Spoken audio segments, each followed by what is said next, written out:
Paz do Senhor Jesus Cristo, que Deus ele abençoe a mim e a sua vida. Sou o Diácono Gabriel e estamos no canal Escola Bíblica mais uma vez. Seja muito bem-vindo. Estamos estudando a lição dos adultos, cujo tema é a carreira que nos está proposta, o caminho da salvação, santidade e perseverança para chegar até o céu. O comentarista da lição é o pastor Osiel Gomes, pastor presidente em São José Luís do Maranhão. Fique até o final do vídeo, que eu tenho certeza que nós seremos edificados pelo poder da palavra de Deus. Muito bem, Diácono Gabriel. Esse trimestre está imperdível. Se eu fosse você, não perdia uma aula. Hoje estamos na aula de número 3, cujo tema é o céu, o destino do cristão. O nosso textuário, que está na carta aos Filipenses, capítulo 3, versículo 20, está escrito: mas a nossa cidade está nos céus, onde também esperamos o Salvador, o Senhor Jesus Cristo. A verdade prática nos ensina: o crente deve viver a vida cristã com a mente voltada para o céu, como a sua legítima esperança. A nossa introdução vai nos trazer aqui um versículo de 1 Coríntios, capítulo 2, versículo 14, que diz: ao homem natural é impossível discernir as coisas espirituais, pois as coisas espirituais só podem ser discernidas espiritualmente. Contudo, ao cristão é garantida a gloriosa promessa de desfrutar do céu como a sua morada na vida eterna com Deus, né? Somente para os que creem, o céu é um lugar real que já está preparado, ainda não inaugurado, mas um dia estaremos lá ao término desta carreira, não é isso?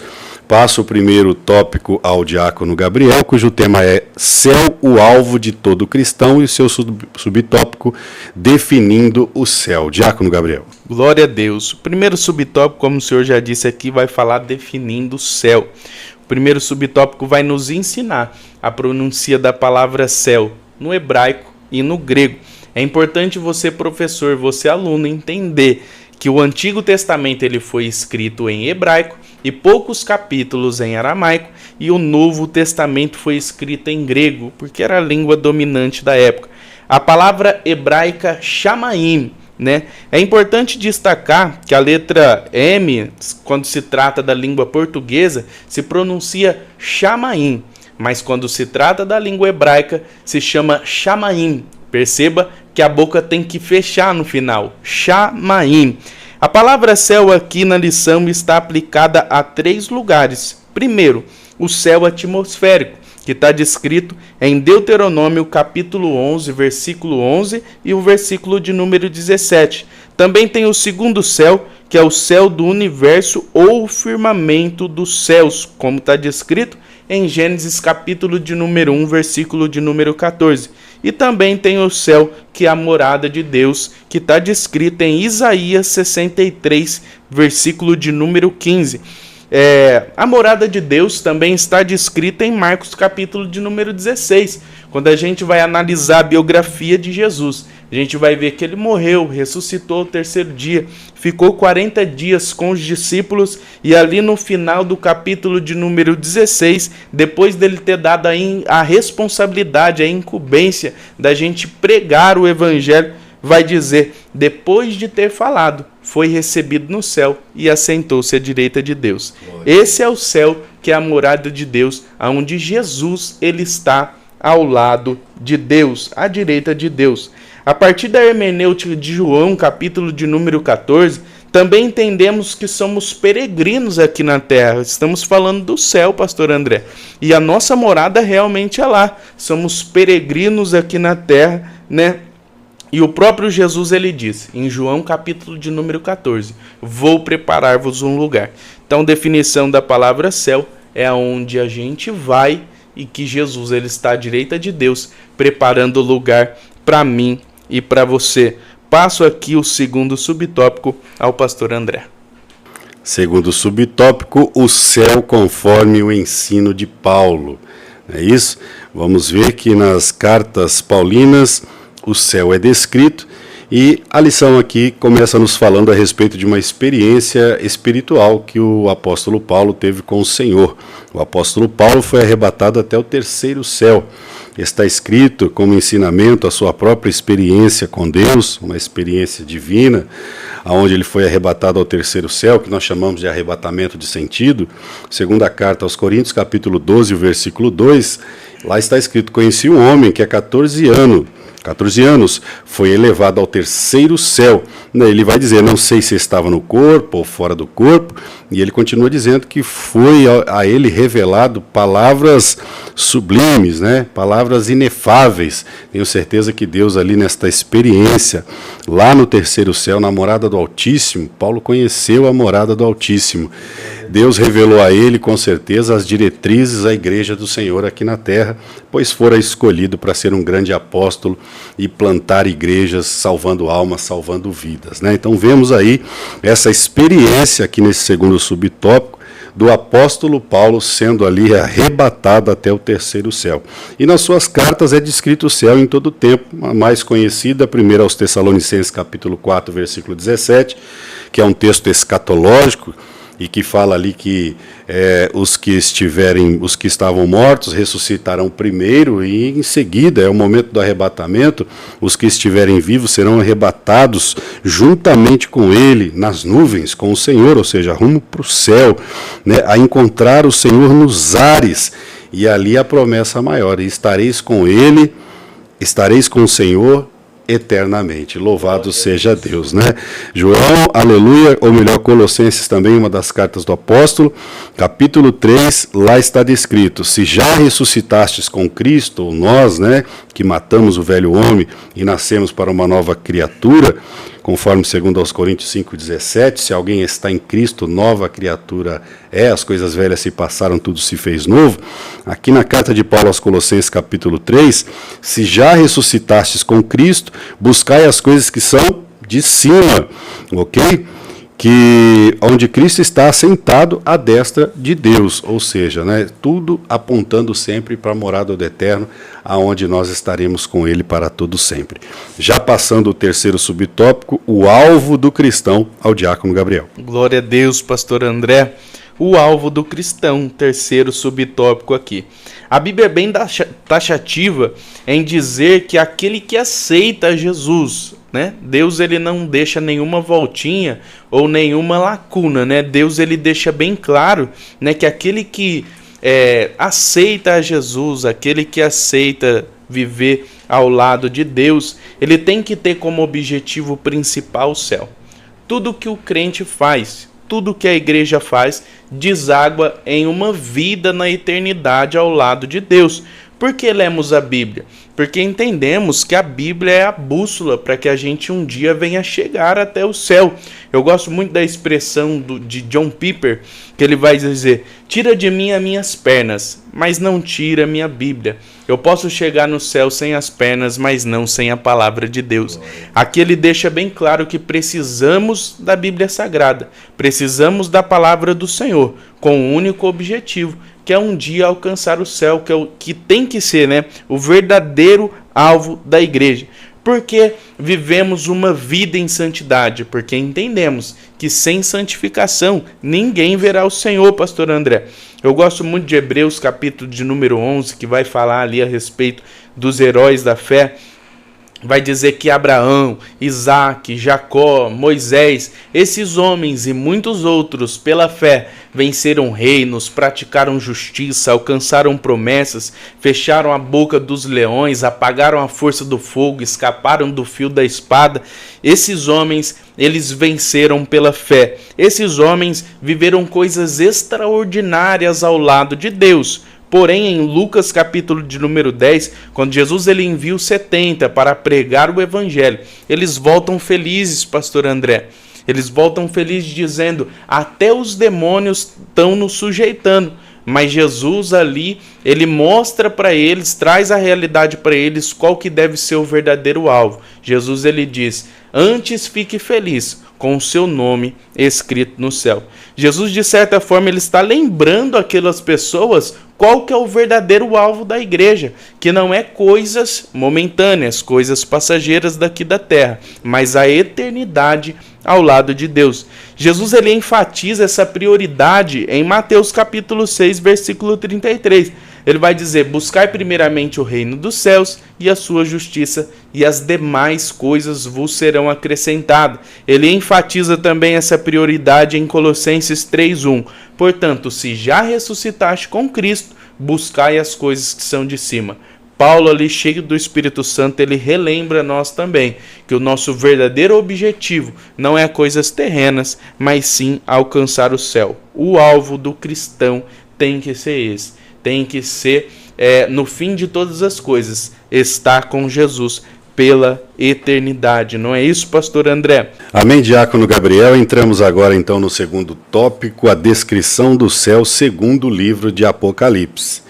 O subtópico vai dizer o novo céu e a nova terra, e traz como referência aqui Apocalipse capítulo 6, que descreve um céu, mas não é o terceiro céu, a morada do Altíssimo, ok? Vamos entender? Depois da abertura dos 7 selos, conforme Apocalipse 6, em que predominam ali primeiro a desordem, a tribulação, o juízo, né? Ali são os 7 selos abertos, né? Começa com o cavalo branco, recebendo ali o arco na mão, e sai logo em seguida o cavalo vermelho, o cavalo preto, o cavalo amarelo, as almas daqueles que morreram ali debaixo do trono em prol do Evangelho. Enfim, segue-se no capítulo 6 a descrição dos 7 selos e logo depois, na sequência, de um novo estado eterno. O apóstolo João diz que o primeiro céu e a primeira terra passaram, o mar já não existe. Este céu contido neste capítulo não se trata do céu, a morada do Altíssimo, é o terceiro céu, mas um céu atmosférico. Nós podemos linkar, diácono Gabriel, esse céu descrito no capítulo 6 com o mesmo linkado lá em Mateus capítulo 24, a partir do versículo 29, ok? Em que diz lá que os poderes do céu serão abalados. São eventos astronômicos, né, que ocorrerão ali no fim dos tempos, louvado seja Deus, e que os estudiosos vão dizer que são literais, não é figurativo. De certa forma, nós teremos eventos na nossa atmosfera, quando o versículo 29 diz que os poderes do céu serão abalados, é o céu atmosférico, e nós teremos eventos visíveis, né, dentro deste período ali que se inicia a grande tribulação. Então este céu relatado no capítulo 6 é um céu atmosférico. Já no capítulo 21, em que o apóstolo João vai dizer que viu novos céus e nova terra, este céu sim, do capítulo 21, é o céu, a morada do Altíssimo. Porém, esta palavra novo, que no grego é kainos, ela traz o sentido de uma nova forma, ou seja, recente, não usado, poderia dizer, diácono Gabriel, ainda não inaugurado, porque será inaugurado com a igreja gloriosa chegando para as bodas do Cordeiro. Eu creio que você e eu desejamos estar lá naquele grande dia. No Antigo Testamento, Isaías capítulo 65, o versículo 17, profetizou a respeito do céu, já a morada do Altíssimo, o terceiro céu, onde a igreja estará na eternidade. Está escrito: eis que crio novos céus e nova terra, e não haverá lembrança das coisas passadas. Segundo Pedro, capítulo 3, o versículo 13, há uma promessa para a igreja e um anelo da igreja. Nós, segundo a sua promessa, aguardamos novo céu e nova terra, em que habita a justiça. Olha aí o anseio e o anelo da igreja. Louvado seja Deus. Eu já passo o segundo subtópico do tópico 2, a linda cidade como nossa nova morada. Ao diácono Gabriel. Glória a Deus, aleluia. Pastor André, o segundo subtópico é muito lindo porque vai nos apresentar um pouco da nossa morada eterna, né? Acreditamos que um dia estaremos lá. No futuro bem próximo, acreditamos que um dia estaremos lá. Em Apocalipse, capítulo de número 21, vai falar um pouco a respeito deste lugar maravilhoso. O capítulo de número 1 vai descrever que os muros eram feitos de jaspe. Oh, glória! A cidade de ouro puro, semelhante a vidro puro. Os fundamentos do muro da cidade eram ornamentados com toda sorte de pedras preciosas. Este é o lugar que eu e você um dia iremos morar. Você, professor, você, aluno, preste bem atenção, ensine para os seus alunos isso. Versículo de número 24, do capítulo de número 21 de Apocalipse vai dizer: a cidade não necessita de luz e nem de lua, porque o próprio Deus vai iluminar a nossa vida, porque a glória de Deus a tem iluminado, e o Cordeiro de Deus é a sua lâmpada. Glória a Deus, aleluias. No Antigo Testamento, Jesus ele se apresenta como Cordeiro, né? O Cordeiro sem mancha, sem mácula, simbolizando Jesus. Jesus ele se apresenta como Cordeiro. Isaías vai dizer que ele foi ferido pelas nossas transgressões e moído pelas nossas iniquidades. Isaías ele descreve um Jesus sofrido, né?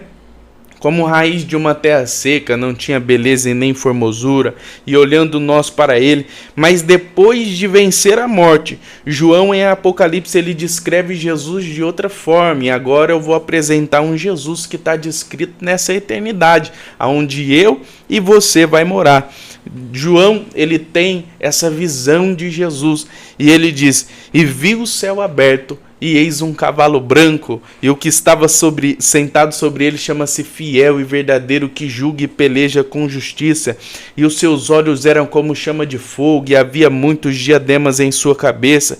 Estava vestido de uma veste salpicante de sangue, e o nome pelo qual se chamava é a Palavra de Deus. E no versículo de número 15 vai dizer que da sua boca saiu uma aguda espada para ferir com ela as nações, e ele mesmo a regia com vara de ferro, e ele mesmo é o que pisava o vinho do lagar da ira do Deus Todo-Poderoso, e no seu vestido e na sua coxa estava escrito Rei dos Reis e Senhor dos Senhores. Vamos estar ao lado de Jesus no céu pela eternidade, não vamos precisar de luz, porque o próprio Deus vai nos iluminar. A cidade como nossa morada. Vai ser assim, meus irmãos. Não vai ter choro, não vai ter tristeza. A Bíblia vai deixar bem claro que ali só vai ter alegria.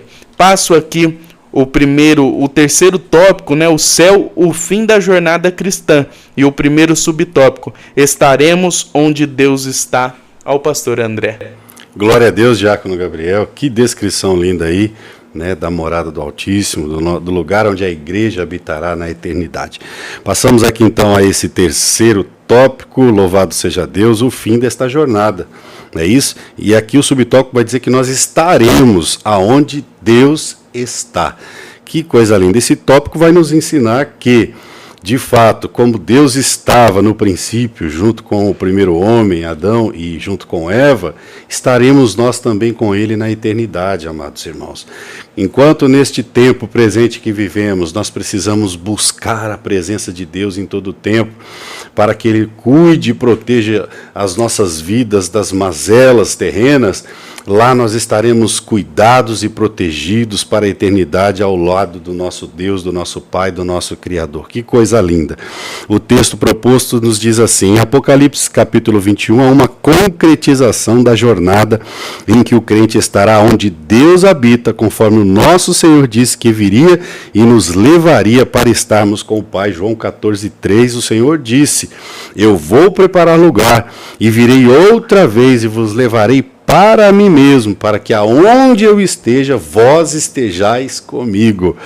Que coisa linda, né? É uma promessa. O Senhor veio, edificou a igreja, deixou o evangelho da restauração para as nossas vidas e voltará para nos buscar. Louvado seja o nome do nosso Senhor Jesus.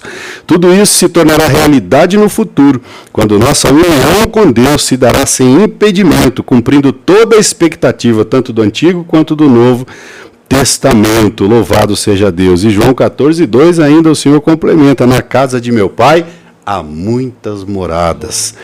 Antes de passar o diácono Gabriel, quero dizer para você, o Senhor não disse há moradas para uns e não há morada para outros.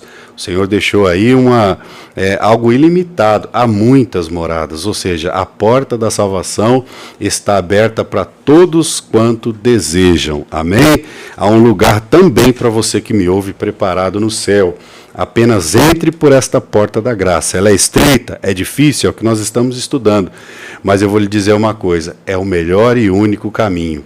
Siga por este caminho, entre por esta porta, porque também tem um lugar preparado para você que me ouve. Passo aí o segundo subtópico do tópico 3, as lágrimas cessarão, ao diácono Gabriel. Glória a Deus. Sabemos que um dia, né, Deus ele deixa essa promessa para mim e para você, que um dia as lágrimas cessarão.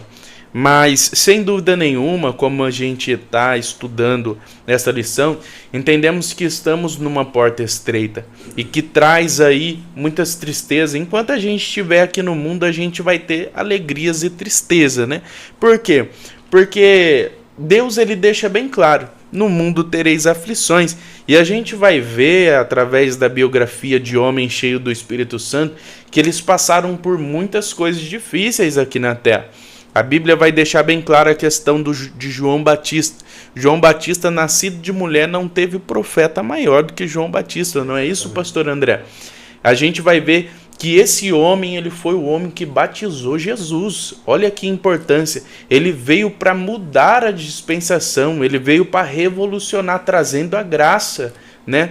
E isso não foi um impedimento para que ele seja uma pessoa que foi com a cabeça decepada, né? Ele teve a cabeça decepada, não é isso, pastor André? E foi colocado ali numa bandeja. A gente vai ver como, por exemplo, o profeta Isaías. O profeta Isaías ele foi um profeta messiânico que profetizou muito a respeito de Jesus. E isso não o impediu de ser cerrado ao meio. Então, independente se a gente é cheio do Espírito Santo ou não, todos nós, enquanto aqui na Terra, teremos aflições, né?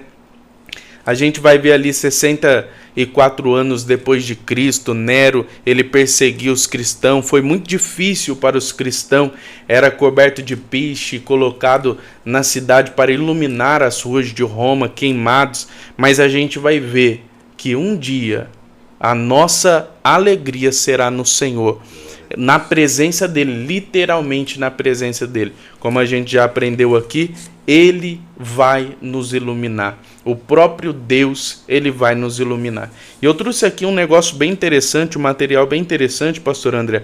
É um paralelo entre Gênesis e Apocalipse. Gênesis, a Bíblia vai deixar bem claro que o sol foi criado. Mas em Apocalipse, o sol não é mais necessário, porque o próprio Deus nos iluminará. Satanás é vitorioso em Gênesis, mas em Apocalipse ele é derrotado.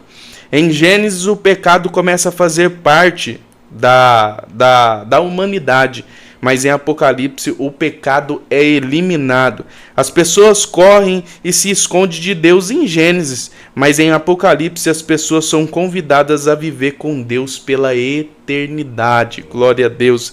As pessoas são destinadas à morte em Gênesis, mas em Apocalipse a morte é derrotada e os crentes vivem para sempre com Deus. É esse que vai ser a linda cidade e que não vai ter mais tristeza. E o próprio Deus, ele vai nos encher de alegria. Passo aqui o terceiro subtópico, o céu como repouso eterno, ao nosso pastor André.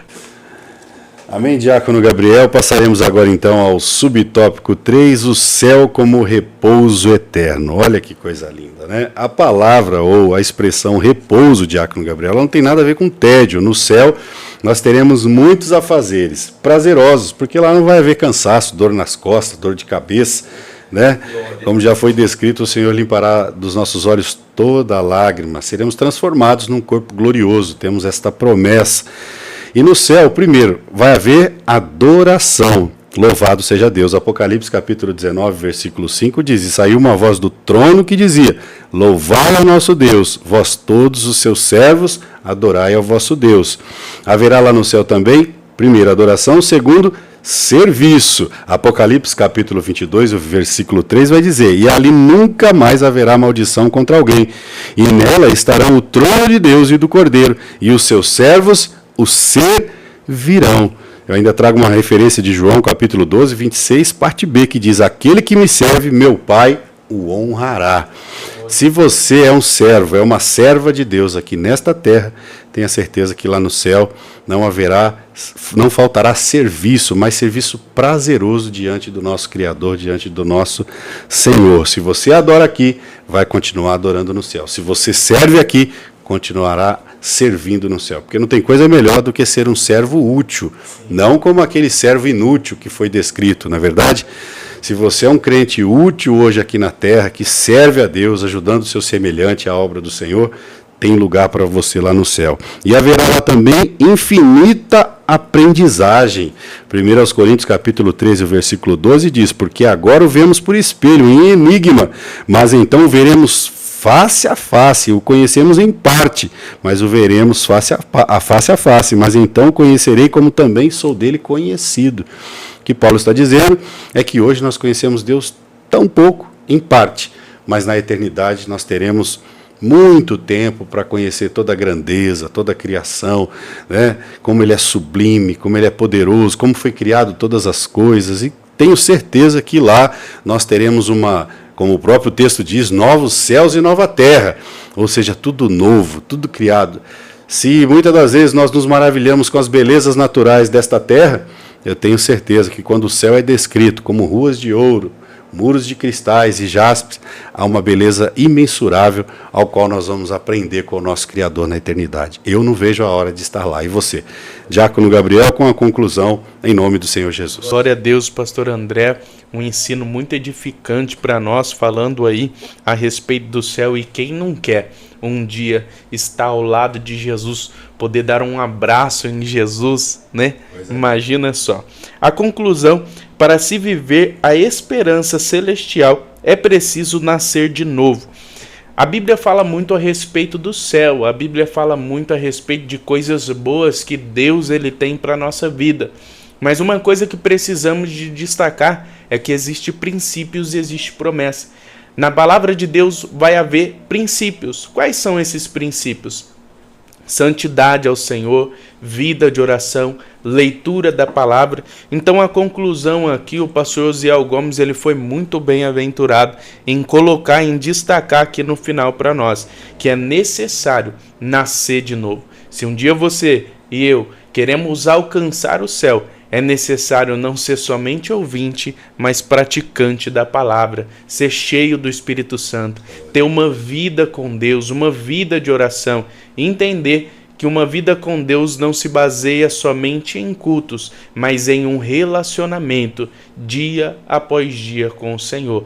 Não é isso, pastor André? Perfeito, diácono Gabriel. Pois é, hoje nós estudamos aí esta aula de número 3, o céu, o destino do cristão, e fique atento no canal, as próximas aulas serão postadas. Se você gostou, ative o sininho, compartilhe o vídeo, não é isso? Dê um like, nos acompanhe. Eu sei que tem muitos canais que trabalham com este material, mas eu tenho certeza que eu e o diácono Gabriel estaremos aqui sempre, prontos para aprender e também passar o nosso conhecimento aos amados irmãos, professores de EBD, alunos. Nos acompanhem no canal do YouTube e nas plataformas. Glória a Deus. Seja um evangelista. A partir do momento que você ativa o sininho, que dá o seu joinha, o YouTube entende que você gostou do vídeo e indica para mais pessoas. Assim, você está sendo um evangelista do Senhor, divulgando o vídeo. Deus abençoe sua vida, em nome de Jesus.